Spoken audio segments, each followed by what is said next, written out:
audience for today. All right. Thanks, guys. I know your part was really hard, but yeah. All right. So, how many of you guys spend money every year changing your oil? Everyone, right? No. Okay. So basically, changing your oil is pretty easy if you actually learn how to take time to do it, and you can actually save a lot of money if you learn to do it yourself. So I've been changing my oil for around 4 years since I got my first truck, and I was taught by a Toyota mechanic, which is my buddy, and my grandpa. So after I figured it out, it really wasn't that hard. It was definitely great to save money, and it was great to, what do you call it? It was a sense of pride that you know how to do it yourself, right? So today I want to basically show you guys a few steps and what you're going to need to change your oil. So first, we'll start with what you're going to need. You're going to need oil for your vehicle, however much it takes. You're going to need a filter. Both of these you can look up through O'Reilly online to see what you need and how much you need, right? So you're going to need that. You're going to need a funnel. You're going to need a socket wrench set. And you're going to need a trip pan.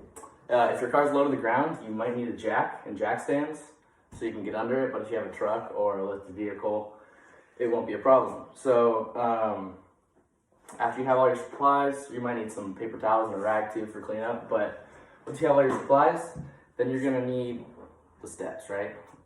So first you're gonna need to locate underneath the car, you're gonna need to locate the oil pan.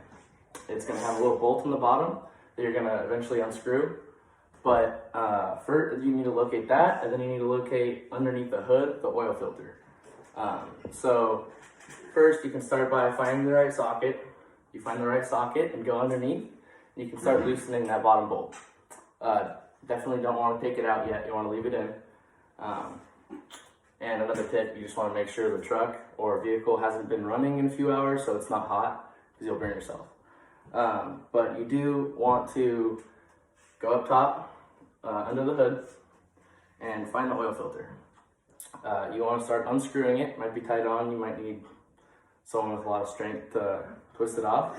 But when you're twisting it off, just make sure you have something to catch the oil underneath it. There's usually a spout that you can catch it with. There's just going to be a little runoff from that. So you take this off, and then you let that drain out. And then once that's done, put the oil drip pan, catch pan, underneath the oil pan of the vehicle. So you want to find the bolt, take the socket wrench to the bolt, start loosening it. Once you get it close, you want to unthread it with your hands right above this. So you can pull this out with your hand, and then the oil will go straight into there. Be careful, there might be a little bit of splashing, so you might want to clean that up with a rag or a paper towel. You want to let that drain out all the way. It might take a few minutes, but once that's done, you want to put the bolt back in, tighten it all the way, and then you go back up to the top of the vehicle.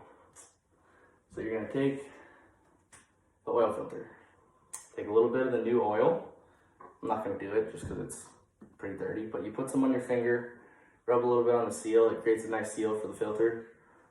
Maybe pour a little bit in there, it helps to prime it. And then you screw this on tight. Screw the oil filter on tight where the old one was. Next, you go to where you check the oil. There's basically a little, you guys okay? Okay, so you just go to where there's a little cap that has an oil symbol on it. You unscrew that, and then you pour however much oil your car needs in there. You want to stick the funnel in there, and then you start pouring the oil into the funnel. After that, you want to make sure it's all filled up. You close the cap on it, and you're all good to go. So, after you kind of learn to do it, you'll get some tips and tricks that will help it go faster, less mess, stuff like that. But yeah, basically at the end of the day, if you learn how to use your oil, you'll save money, you'll save time, if you're doing it right, and you'll have a sense of pride afterwards. So if you don't learn how to do it, you'll have to pay for it for life.